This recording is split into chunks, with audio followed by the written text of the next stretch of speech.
Welcome to Funnel Reboot, the podcast that shares ideas on how to upgrade your lead generation. Here is your host, Glenn Schmeltzley. Welcome to Funnel Reboot, where we explore how to upgrade our lead generation. It is such a great thing to share ideas from the real world marketing that I or my guests do through this show. And I've been thankful throughout the past 40 episodes to have great listeners. And I hope that if this has helped you at all, you'll click on the subscribe button on your podcast app so I can bring you more. I'll show my gratitude by striving in every episode to bring you the best strategies for your work as a digital marketer. On to today's show. You're looking at a screen that's empty, aside from a little box in the middle that you type or talk into. A zillionth of a second later, you see all that the internet has relating to what you entered. We're talking, of course, about search engine results pages.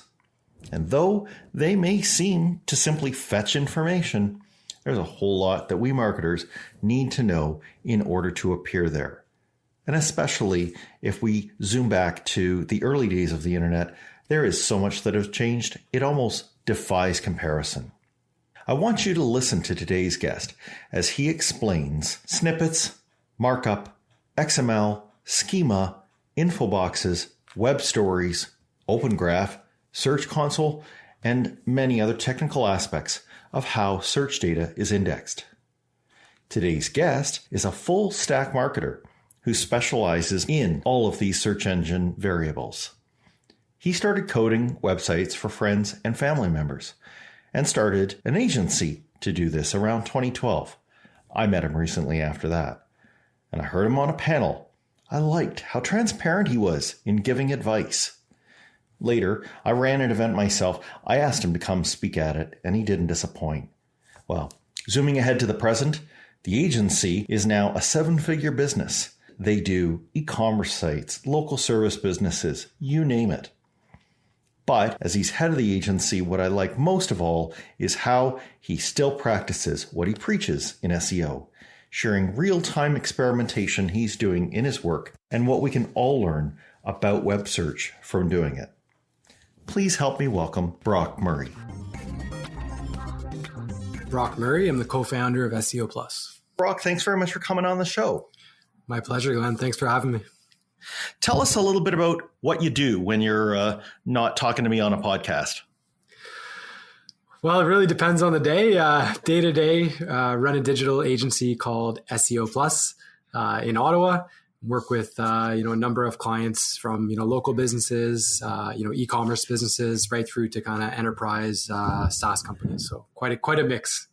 Sweet. Well, the topic we've got today, of course, is right down your alley, and it may not be something that all of us are, used to keeping a close eye on. And of course, I'm talking about search engine results pages, largely Google, but they're not the only search engine in town, and we need to expand how we think about these things to include video or images, multimedia. Right? It's a really broad world these days. But, if we bring it right down to it, the main player here is Google. And I know that over the past decade, we've seen a lot changing. If I take us back a decade, we had just organic results, 10 per page. And we had on the right rail, some paid listings. It doesn't look that way anymore, does it? No, not even close to what it was. Yeah. So maybe just give us we don't have it in front of us, but just maybe a quick tour of kind of how you would in broad strokes describe what a search engine results page contains today. So, broad strokes, I would say, when a user enters a query into, a search engine like Google, basically it's presenting the results to that query. So, like you mentioned, 10 years ago, it was very straightforward. You had number of 1 to 10, which would be the organic listings. You'd have, I believe at the time that, the ads would be on the right, or you'd have 2 ads at the top. So very simple. And, ranking number 1 for a query organically, there's a lot of value to that because it was very simple. Most users would go, 35% of them would click on your listing, you get the traffic and the opportunities there.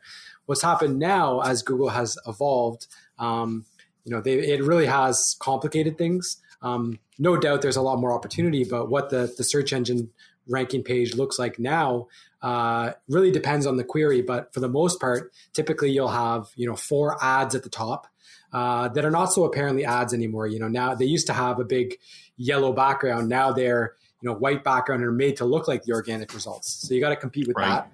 Then you have the organic listings. Sometimes if it's a localized result, you might have a Google My Business kind of map panel, which again kind of bumps down the number one organic listing, and then a myriad of other SERP features, which I'm sure we'll kind of dig into today.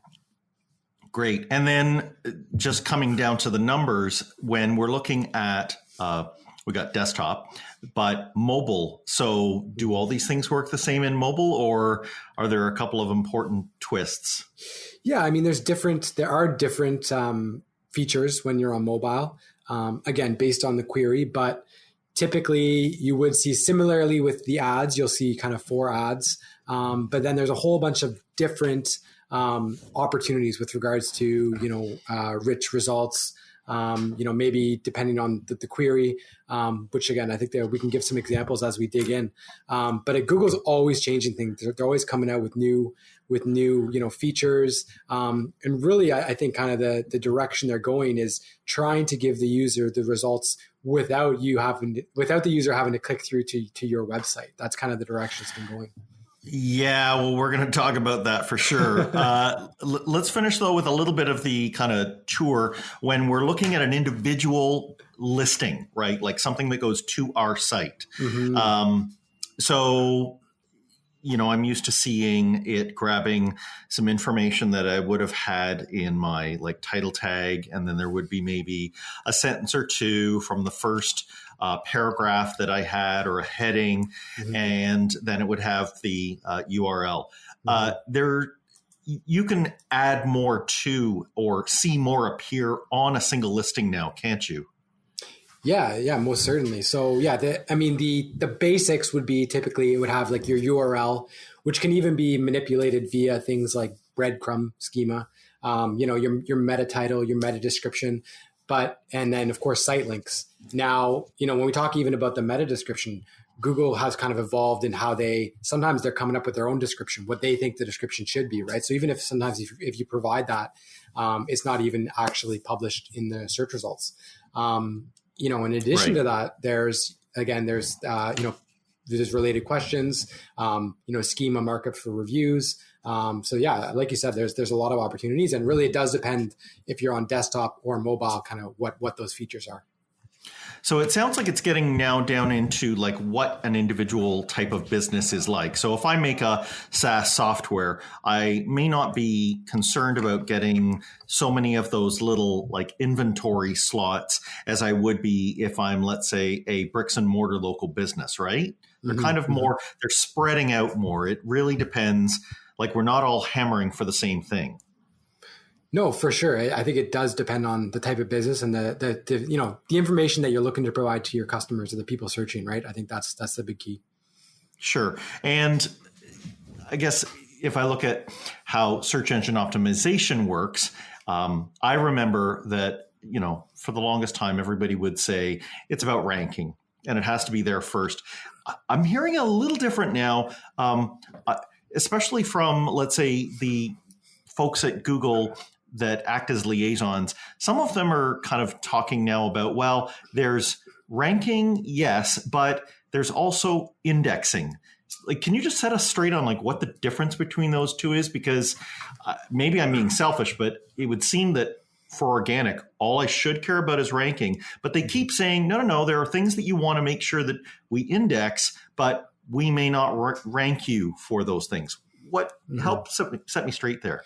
Well, I think historically when we're looking at ranking, it's typically you want to see kind of what position you are for the organic result, right?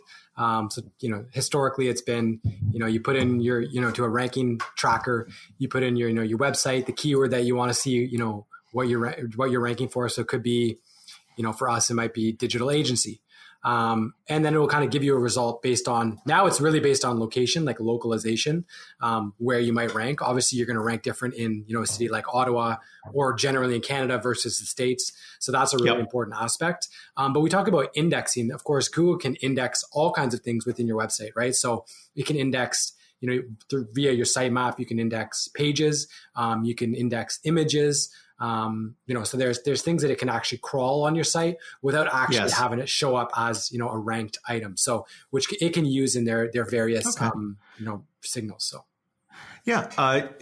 And or they maybe surface a little bit of it in that area that they show on the search engine results page. And maybe it's something in there that catches our viewer's eye and makes them say, yep, nope, this is where I want to go. Mm-hmm. Yeah, right. So I guess indexing, we do have to kind of think more broadly about it. It's frankly impossible to game the system of ranking now. So, we should actually just think about what our viewer would like to see and just care that Google index that. They will, do their own thing with ranking. Yeah, that's it. It's less of a game these days and more of you got to be doing a little bit of everything. And there's no more cheating the system. There's no short-term wins. It doesn't work like that anymore. Yeah. Yeah. So when it comes to these other pieces where they can take this information and now not make it just a link that clicks through to my website, let's go into some of those panels and boxes and, you mentioned breadcrumbs, and the one I see is people also ask, right? So I'll get midway down the page and there's that people always also ask, and I'll expand it. And I'm not being shown a listing for a web page. I can tell it's from a web page because there's usually some credit at the bottom. But the main thing I'm getting is a big block of text, which is like all I need. Like, thanks. I now I know the answer to that, what city the Beatles played in before they, got back to England. This information must be gotten somehow by Google. How do we as website owners give it to Google so that they can push it into these other boxes, panels, and questions? Yeah, I mean, there's a lot to unpack with that answer. I think kind of the format you're referring to, I guess there's, people also ask, there's a lot of like mobile, I call them SERP features, but there's a whole bunch of names for them. People call it, rich results, rich snippets, knowledge panels. I mean, there's a bunch of different things. But, for us, our approach to it typically when we're trying to show up in some of these various formats, such as let's the people also ask, really, it comes down to a number of factors. So one, we want to look at the kind of intent of the search query. So one, should our page even be ranking for that query, right? Does it make sense? And then two is, what is the content we have on our page? Are we answering those questions on our page? And, obviously, if there's nothing to do with that, then we need to include that. And the third was, is it marked up in a way where Google can crawl it, right? And then reference it in there in those particular, SERP features. So that's kind of how we look at it. Now, what you mentioned with the first format where there's not even a link, I think that's a really important point that's not ideal for websites. When you're creating this content, you don't want Google just taking it and presenting it to the user. You're not getting the traffic. You're not getting credit, right? So that's a concern. However, there are formats where they do have a link, which can kind of drive the traffic back to your site. Sure. So we'll dive into do we want them doing it or not? But you said an important word there I wanted to come back to, and it's markup. So this is normally something that has been, kept to a small number of people who understand the deeper parts of internet infrastructure, XML, sitemaps. We've said schema, but break this down for somebody listening to this who doesn't live in this field. What does it mean to mark up something? Like if I have a phone number or a postal code on my website or a little, a 2-sentence piece of information that is a frequently asked question, what does the markup of that look like?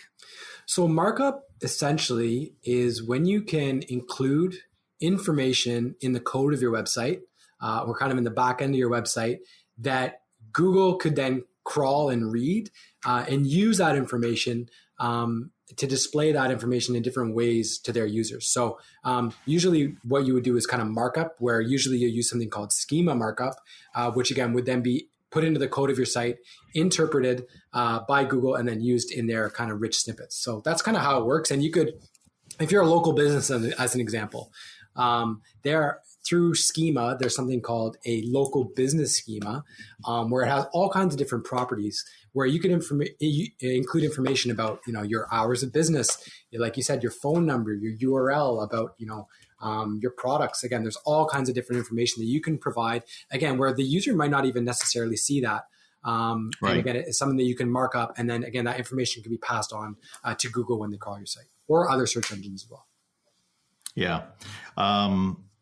And I mean, like, funny little aside story here, but the way, whenever I hear the words schema, markup, any of these things, we're all used to thinking that Google and these other Silicon Valley titans have AI, and that, we imagine that this AI is just super brilliantly smart.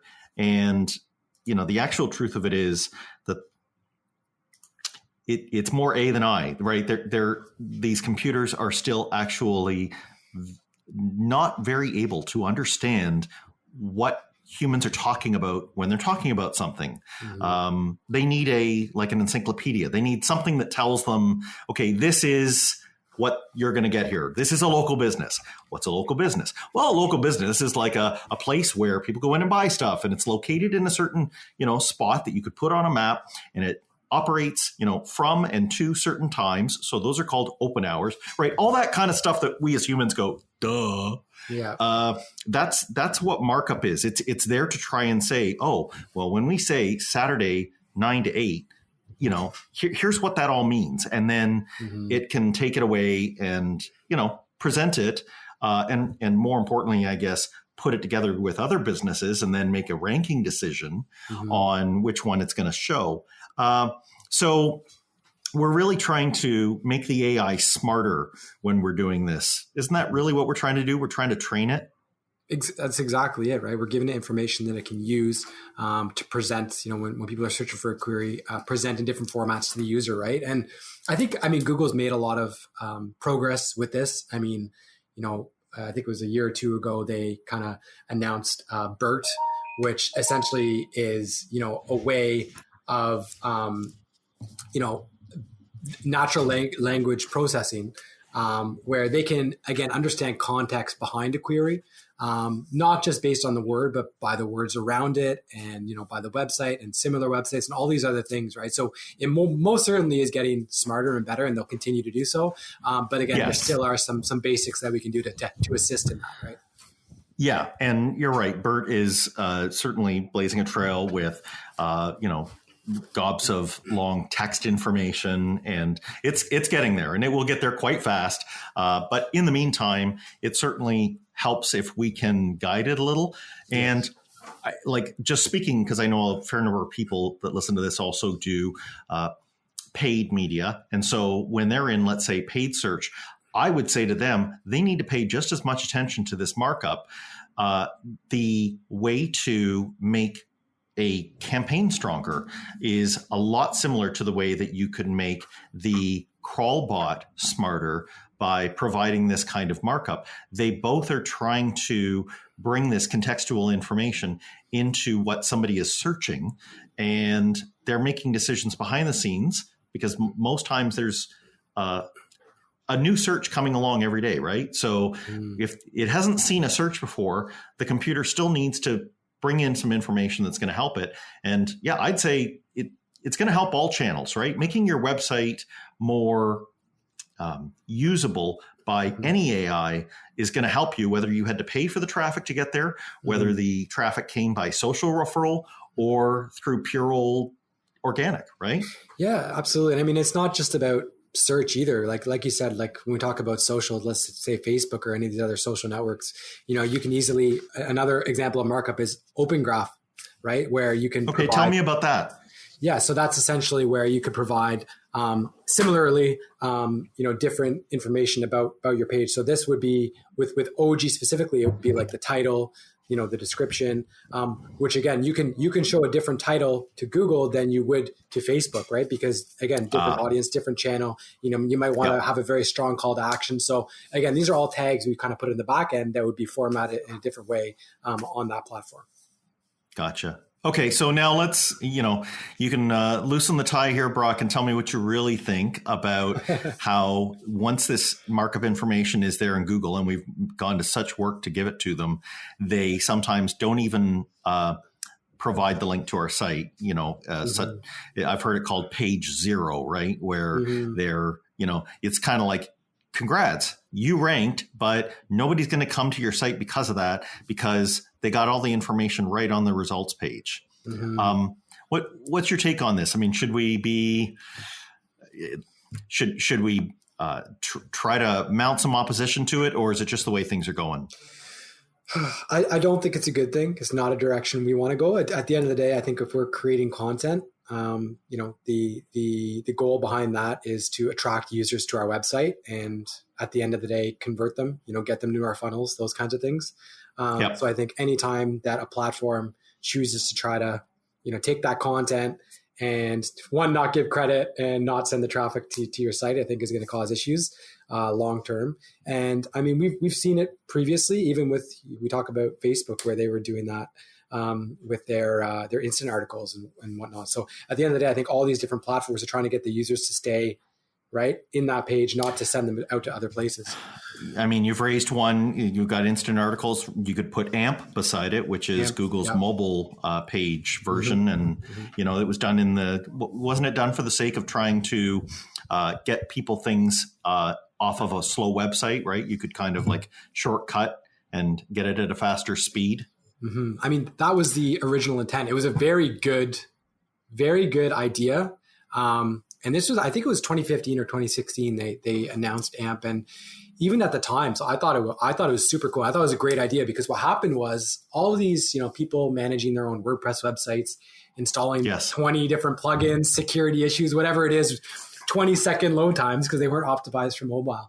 So they wanted to simplify it, where they could deliver that content in, less than a second, simplified, all those kinds of things. I think it was a great initiative. And, when I first kind of heard about it, I was very excited about it. And I actually, before it was really, a public thing, they had made some announcement, but no, general public hadn't really caught on. There was no solutions to be able to use AMP. So I had actually built a custom, basically tool that would integrate with WordPress and display your page in AMP format. Nice. To do some testing.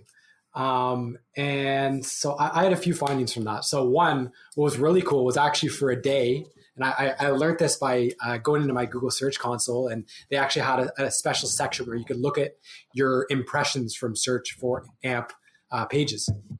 And I had actually ranked for the word Google for a day by publishing an article about Google. And it had something like, I think it was not even a full day. It was maybe an hour or something like that. But I had 60,000 impressions or something like that in an hour or two, which is pretty cool. But again, that wasn't traffic that got to my site. It was just displayed within their own SERP, I guess you could say. So that's one challenge. And I mean, my approach to AMP is now, I think it's great for publishers to an extent, because they have the ability to get more visibility to their articles, as Google will, potentially favorite. And, there are ways that they can integrate their Google ads, if they're on AdSense, so they can still, make money off their ads, which I think is most publishers' kind of primary, goal when it comes to web traffic. Whereas, when we're talking about local businesses and, things of that sort, at the end of the day, I need to get them onto my website to get them in the funnel. I don't want them going to an AMP page, reading, and then leaving and not having them, kind of, again, land on my site. Yeah. And I mean, we have to give users credit. They probably are seeing, even if it's small, a citation for your site. And we have to maybe go into our analytics later and see whether or not we are getting an increase in branded search and, or direct visits. Yeah. And these are ways where, like, we need to, if we're going to give Google the keys to the kingdom with our data. And by the way, everybody, we have. Just remember who your analytics tool's coming from. Yeah. We should be able to at least see what it's getting us, right? Mm-hmm. So you talked about Search Console. Just give everybody a refresher there, and let's remind people that there was a tool that had very humble little beginnings. It wasn't called Search Console then, but it might be what they are thinking of. What does Search Console do now that old Webmaster Tools, never did?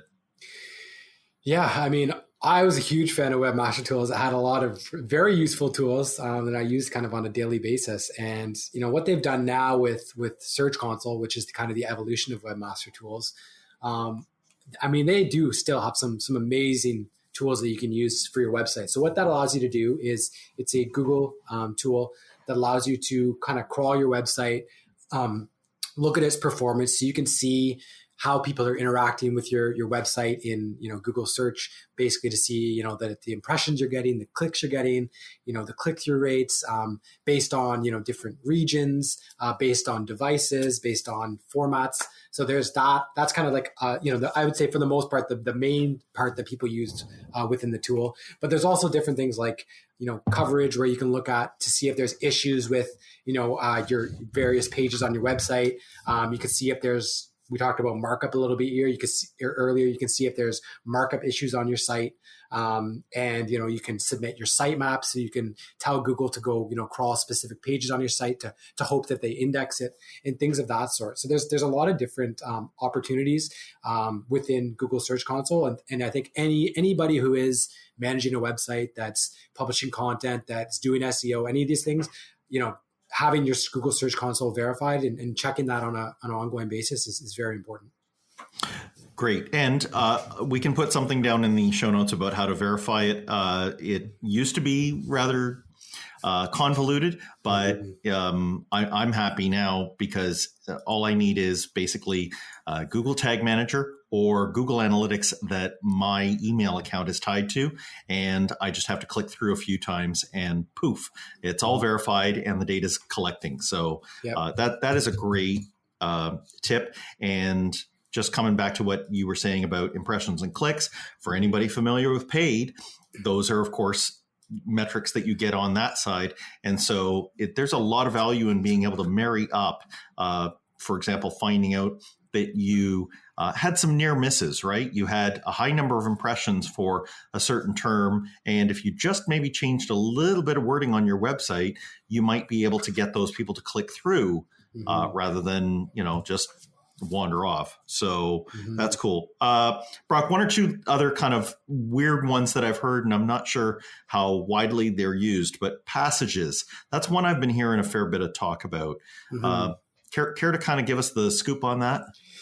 Yeah, I mean, Google's been talking about this recently. They just did an announcement, and kind of my take on passages is essentially what they're doing is kind of identifying when there's content in a page that is relevant to a query and being able to kind of extract just that piece of content, just that, that paragraph or that subheading or whatever it is, and to be able to deliver that to the user without them having to, again, click through and navigate through thousands of words, right? So just simplifying that content for the user. I think that's kind of my take on it. Okay, so it's happening as long as we have content on our website, and we might be able to notice how well Passages is lifting our traffic, but it's not something that we're actively part of. It just happens, right? Exactly. It's kind of on their side. There's not much we can do on our side other than having kind of in-depth content, right? Yeah. And then, so maybe let's just finish off the SERP discussion with any final ways that we can get ourselves picked up by some of the properties. I remember very clearly in the presentation that Rand Fishkin gave about this page zero stuff, he said, if this is the way Google's going and you can't stop the steamroller, at least you should nail down the credentials and the other products that tie into the search engine results. so that you get your rightful place with any of this information. So I know GMB is one of those main things. So maybe just take us through what GMB's role is in SERPs, and actually start off, what does GMB stand for? Yeah, GMB, so Google My Business. And essentially that previously what would kind of be known as Google Maps, where anybody with kind of a local business can request a postcard from Google, which just kind of kickstarts a verification process. And once they receive that postcard, they put in the kind of the code, and they've now verified their local business on Google. So with that, they can provide, information about their business. Could be, business name, their hours of operation, details about their business, contact information, website, those kinds of things, and then even collect reviews. And GMB is really important when it comes to local search, because it enables you to be shown in the kind of maps section for a given search query. So there's obviously opportunities to generate some traffic that way. And we found with a lot of our customers that have like multi-location, businesses, it's a really important driver of activity. So be it phone calls, be it website traffic, even when we're talking about retail stores, measuring things like in-store visits, map and direction requests. All these things are very important for local specifically. But there's a myriad of opportunities with GMB.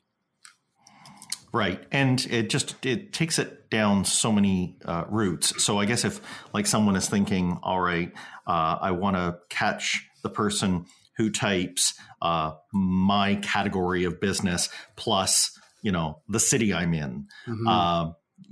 Yes, I could do my very best to make sure my contact page ranks well, but I still need to go get GMB set up because there are so many other things that person may want to know. And there's so much more inventory over there I could have my fair share of if I have GMB, because Google knows that Ottawa is a city, right? So it's going to kind of go into that whole local area of its data to start surfacing results.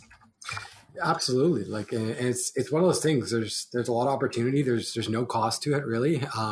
And you can even get to the point where you're uploading, 3D tours to it and adding media and photos, and they have a really good analytics section as well, where you can see how people are interacting with your GMB.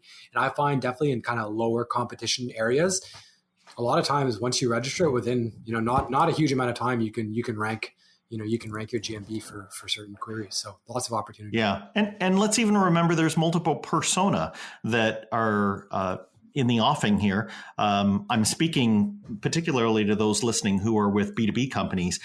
They shouldn't tune out for this portion of the podcast, because you may want to be hiring new talent. You may want to be making sure that people in your community know that you are an active player in what your community has going on, that you support local causes. So, putting up a gallery of photos from that last time that you were part of a, Habitat for Humanity project, or that you helped out at a soup kitchen, or that you had a lunch and learn session even. These are things that they could have a place in some of these extra pockets that Google makes available for us to put our stuff. Most certainly. Yeah, absolutely. Yeah. Do you have any sense of where Web Stories is going to go? It's just kind of coming on. This is being recorded in late 2020, and it's kind of the topic du jour. But do you have any take on Web Stories? Yeah, so I do. It's something that really, the first time I saw it, excited me. So I follow, there's an SEO his name's Glenn Gabe out of the States. Yep. And he writes some very technical, well thought out, in-depth articles around SEO and search. And when I first saw his article around Web Stories, it was actually the first time I had seen about it. I don't know how, maybe, 3 or 4 months ago. And he was testing it out, and I saw it. And it basically, what Web Stories is, it's kind of looks like an Instagram story, right? Or right. Really this is what we're all, from social media, right? We're all used to now. It seems every platform has a story format. Yeah. So what I really liked about it, one is the visual aspect of it, and the simplicity of it, and the way you can get your message across, your story across in a very digestible way. And I think a really important thing is for the most part, most people nowadays, their attention span is extremely short. I think it's very rare that someone's going to sit there digesting a 5,000 word blog like they would have maybe a couple of years ago. So I think being able to, one, deliver your information in that way, same way you would on kind of like a social network, I think is exciting. In addition to that, what's exciting about it is the opportunity, because anytime a new format like this comes out, similar to with AMP, when you can kind of be the first one, publishing stories, there's opportunity there, right? Because there's not as much noise, easier to cut through. So when I see opportunity like that, especially with a really cool technology, which I think will blow up, when you're the first in there, I think there's a lot of opportunity for you to kind of grow with that. Yeah. And I don't think there's anything wrong with us trying to be more human.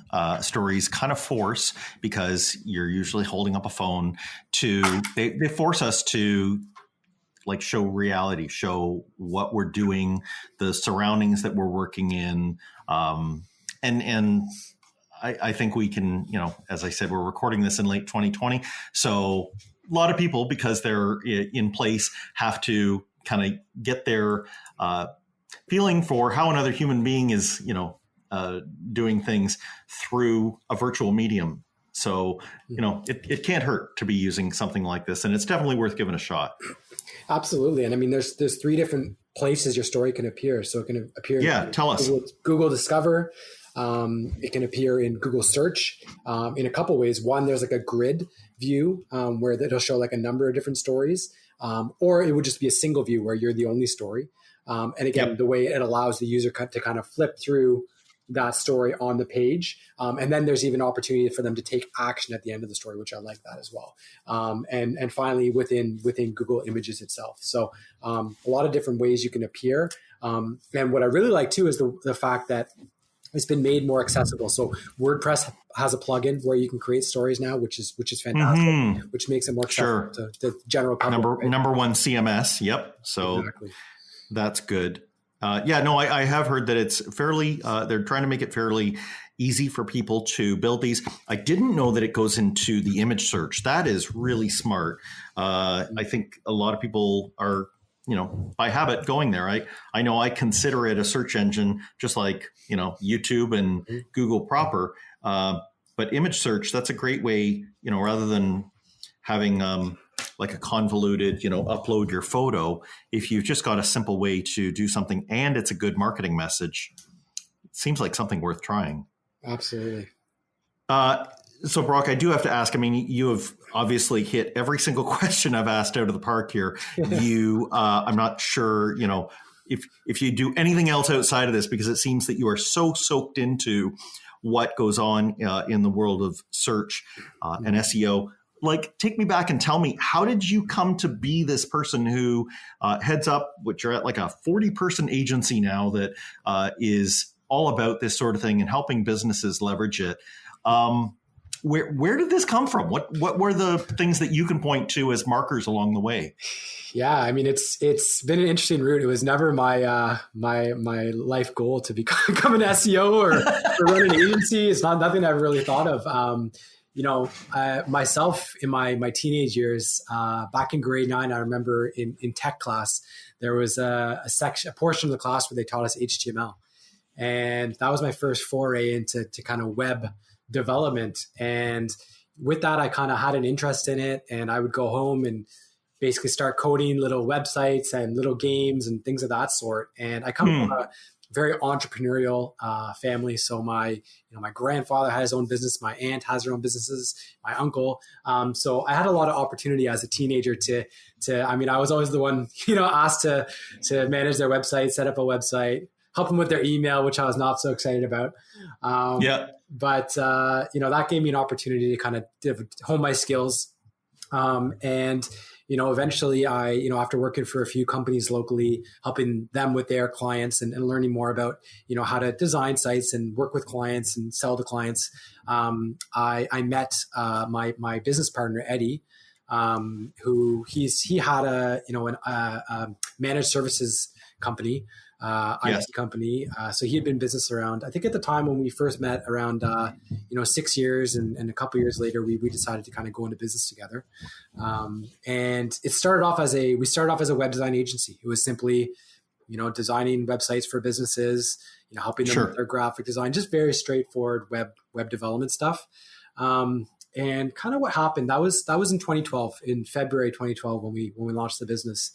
And it was a very interesting time to start the business. Little was I aware at the time, there's a lot more going on in the bigger grand scheme of things. One was Google had just released this penalty called Penguin. And it completely disrupted the industry, because what Penguin was it basically was penalizing websites that were manipulating search engine rankings by doing shady link building practices. So what you used to be able to do was build 50,000 links to your site through comments, and you would rank, and that was the way it was done. But Google kind of cracked down on that, and I came in as this naive 24-year-old, and I think it was good, because not good by any means, but people were getting penalized, they were losing business, and they were looking for other options to help them get that business back. So we came in there with an option to help them create content and utilize social media for business, which was still just in its infancy.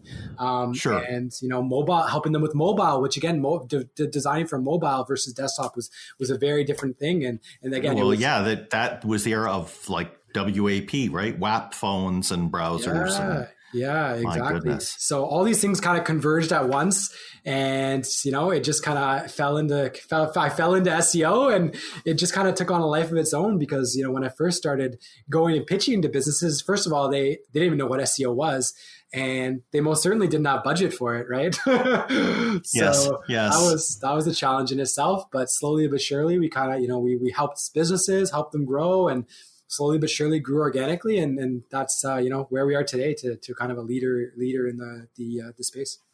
My goodness. And like your role within that, so you are I wouldn't imagine doing a ton of the day-to-day at this standpoint.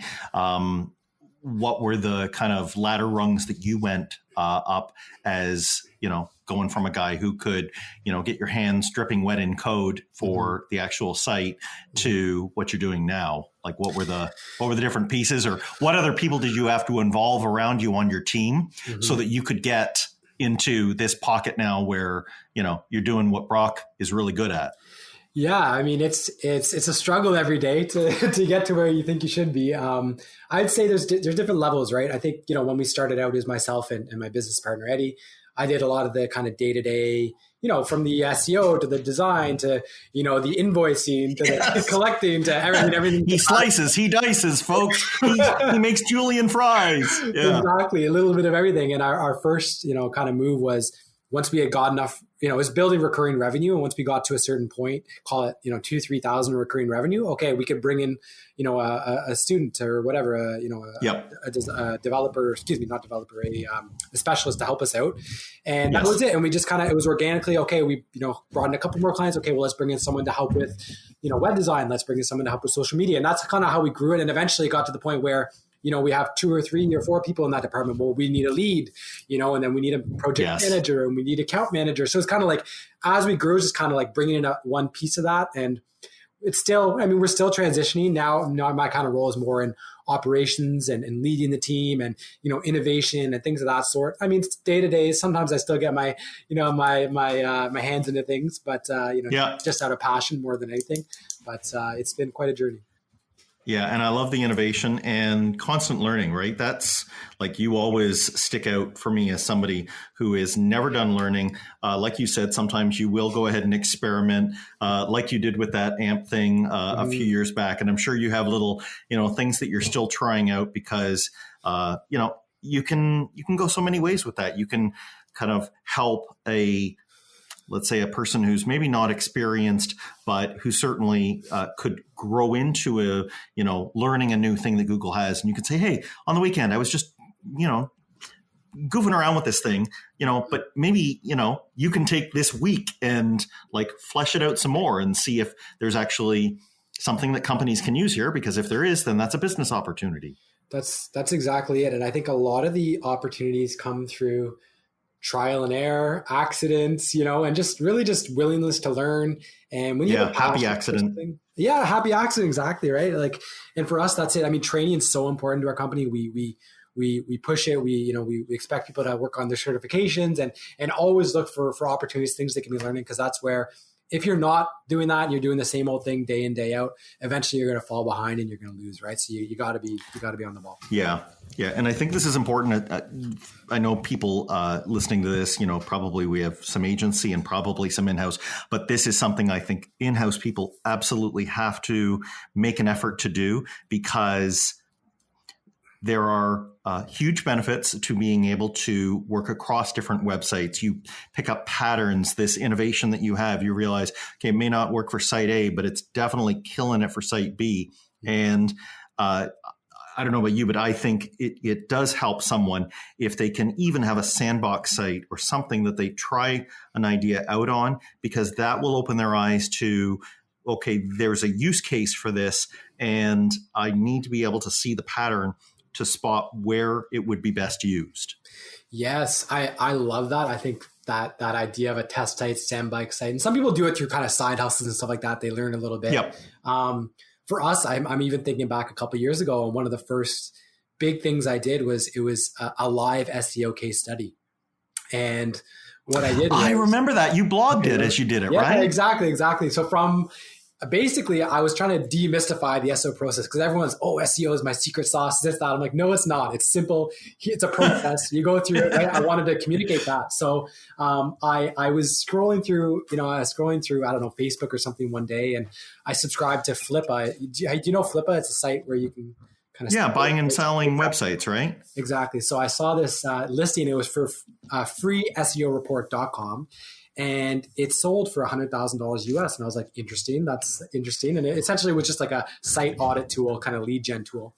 And for whatever reason, I went on to rebel.ca, search freeseoreport.ca, and it was available. I'm like, you know what? I'm going to mess around with this. So I registered. Right. And I was like, at the same time, I'm just going to create a blog, and I'm going to step by step just go through everything I'm going to do to optimize this website, from registering the domain to the hosting to buying a theme off ThemeForest to setting up the site to, creating content, link building, all those things. So I just published those steps. And what do you know, within 3 weeks, I actually ranked this site on page 1 for Free SEO Report. And SEO that's crazy. Yeah. But you took out the magic, right? You just deconstructed it and showed people, look, this is a process just like any other process. Yeah. And I mean, that was the cool thing. It was kind of, I shared that in a lot of SEO groups and stuff like that. It generated a lot of traffic. And I think it actually helped our website rank better, because Google saw all this activity. People were visiting, people were engaging, people were sharing, Sure. And that actually helped our main site rank better for competitive terms. And it was a fun activity. And you know what? I actually generated quite a bit of leads from that site as well. So it's interesting where you can get with just a little bit of experimentation and testing. Yes. Now, I think knowing you, I think in your heart of hearts, you actually did it because you desperately wanted to educate people. And I think you did that in spades. And you know what? There's nothing wrong with there being a little bit of some benefit that accrues back to some form of commercial area that we have. I think all of us have to do that. So we might as well take that education, share the education wherever we can, and, in a very karma way, just kind of trust that sometimes some of it's going to come back. Like you said, Google, it's crawling a lot. It knows it's following where the traffic's going. So it's going to come there. But you didn't hammer straight towards buy from us. You instead started with, I want to show you something. Yeah, exactly. Yeah. And that was value for users. That's the best spirit you can do it in. Absolutely. Brock, I've really, really enjoyed our time. And I wanted to give you a chance if there's like one last piece of advice that you wanted to give somebody in this field, or if you wanted to tell them where they can reach out to you, if they want to, say hi, go ahead. What would you like to share? So, I mean, there's one thing just with regards to kind of what we talked about today. I think just really the easiest thing, if you want to kind of dip your toes into this stuff, is looking at ways you can integrate FAQ and FAQs into your content. Yes. So there's ways you can build that in. There's using schema markup. You can build in what's called FAQ schema, where you can give additional information about those FAQs. That alone would be a really good way to try to, again, rank for some of these, SERP features, knowledge boxes, that kind of stuff. Sweet. So that's one. The other would say my top kind of SEO trend, I think something you should really be focusing on for 2021 is around user experience, and specifically user experience on mobile. So I think thinking about your user, what device they're using, how your information is displayed to them, how they're interacting with your content. All these are really important things. Utilizing analytics to your advantage as much as you can. There's huge evolution with Google Analytics 4.0 coming out. Get yourself educated on that. Look at the benefits and the additional features and options available. Very important. I think that's something you could really have a lot of opportunity with in 2021. Absolutely. And where can people reach out to you? I think maybe LinkedIn's the best way. Search Brock Murray, and Twitter, SEO Brock. SEO Brock. Yeah, we'll include that in the show notes, and that's terrific. I will include a lot of links.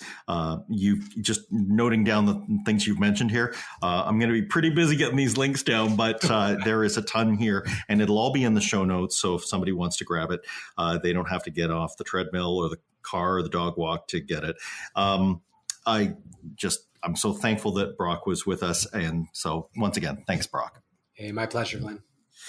And to the listener, thanks for listening to the end. If you liked what you heard, I'd encourage you to do a few things. If you've got a subscribe button sitting on your device, please go ahead and click it. And if you'd like to share this with someone, because Brock has shared so much good information, please do that as well. And I would encourage you, if there was something that you heard or that sparked a thought, or you have a question, give us some feedback. Reach out. You can go to @FunnelReboot on either Twitter or Instagram.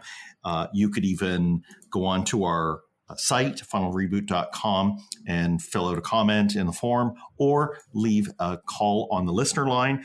I'll possibly read it out on a future show, and I'd be glad to call it out, share it with others, and possibly get you an answer. So listen, thank you again, and thanks for listening.